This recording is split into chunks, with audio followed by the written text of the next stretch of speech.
नाजरीन, हम वही यूक्रेन और रूस के से ताल्लुक रखने वाली जंग के ऊपर बात करेंगे और देखेंगे कि उसके असरात क्या हैं। जैसा कि आपको पता है कि आज यूक्रेन और रूस के दरमियान जो जंग जारी है, रूस ने जो हमला किया था यूक्रेन के ऊपर, उसे आज 8वां रोज है। और रूसी अफवाज जो हैं उन्होंने दावा किया है कि वो वहाँ के एक अहम शहर खरसूम पर भी काबिज हो चुके हैं। इसके अलावा यूक्रेन के मुख्तलिफ शहरों पर बमबारी भी जारी है।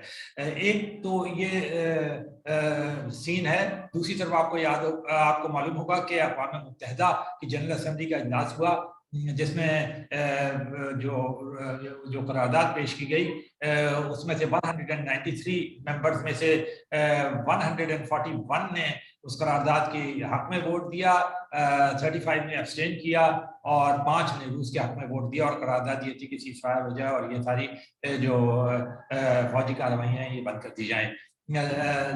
तो लेकिन ये बाइंडिंग नहीं होती। अच्छा, तीसरी बात हम आपको बता चलें कि पाकिस्तान भी उन ममालिक में शामिल था, चीन भी उन ममालिक में शामिल था, भारत भी उन ममालिक में शामिल था जिन्होंने इस वोटिंग से एब्सटेन किया था।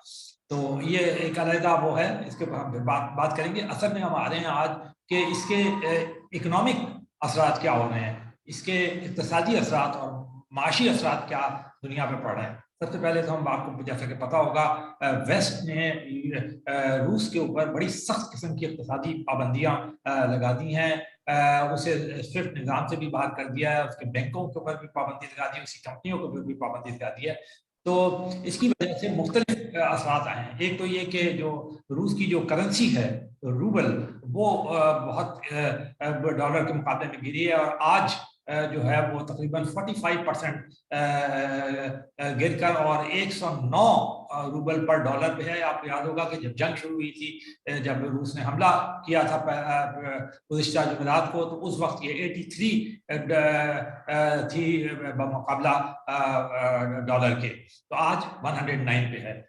दूसरी बात जो है, तेल की कीमतें जो हैं वो बहुत हाई हो गई हैं और ये जो हैं ये 119 डॉलर पर बैरल पर चली गई हैं। और ये इसके लिए हमने रियाज बुखारी साहब को अपने साथ रखा है। आपको मालूम है कि ये माशी के ऊपर एक्सपर्ट है। तो रियाज बुखारी साहब, आप बताएंगे कि ये जो तेल की कीमतें एकदम से बढ़ी हैं, इनके अब क्या असरात होंगे और ये आगे आप इनका किस तरह देखते हैं कि ये किस तरफ जाएंगी? जी रियाज बुखारी साहब।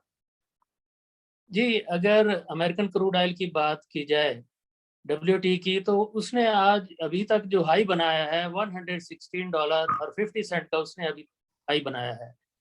और ब्रेंट जो है बरतानिया का जो क्रूड ऑयल है उसने $119 के अराउंड वो मूव कर रहा है। मैं समझता हूँ कि $118 जो है एक रेजिस्टेंस लेवल है मार्केट इसके ऊपर।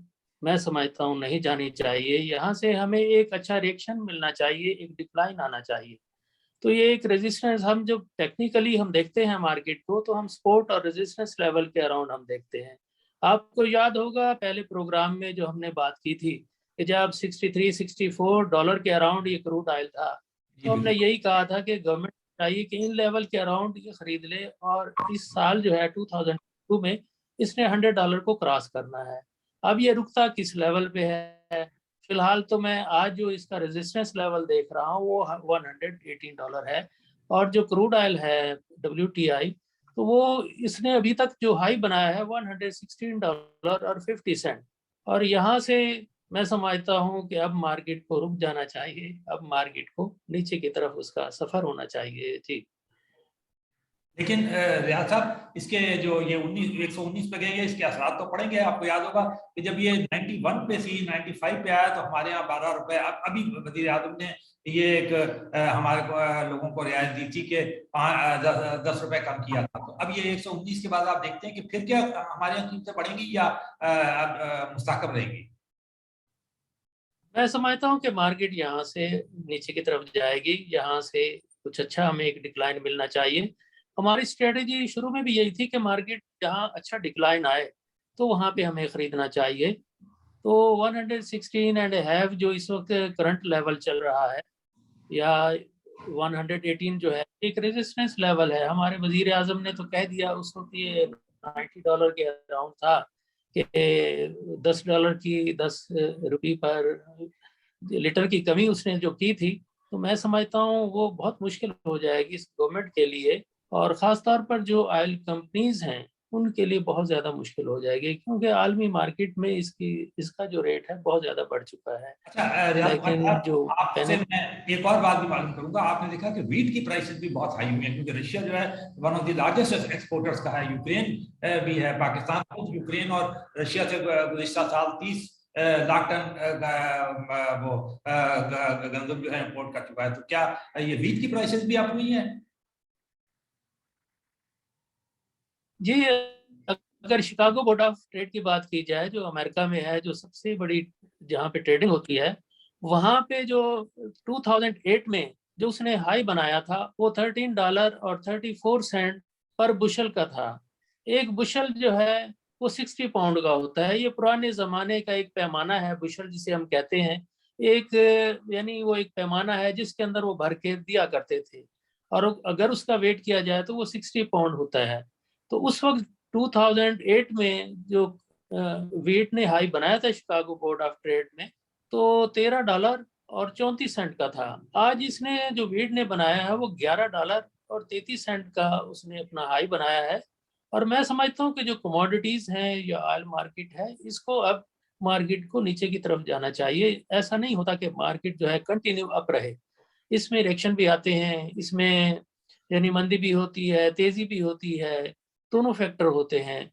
तो मैं समझता हूँ कि जो वीट ने आज अपना हाई बनाया है $11.34 या 33 सेंट उसने बनाया है, यहाँ से वीट में भी हम एक मंदी देखेंगे, और आगे जो वक्त आ रहा है वो हार्वेस्टिंग का है। और दुनिया में मैं समझता हूँ कि वीट की जो क्रॉप है वो अच्छी क्रॉप होगी।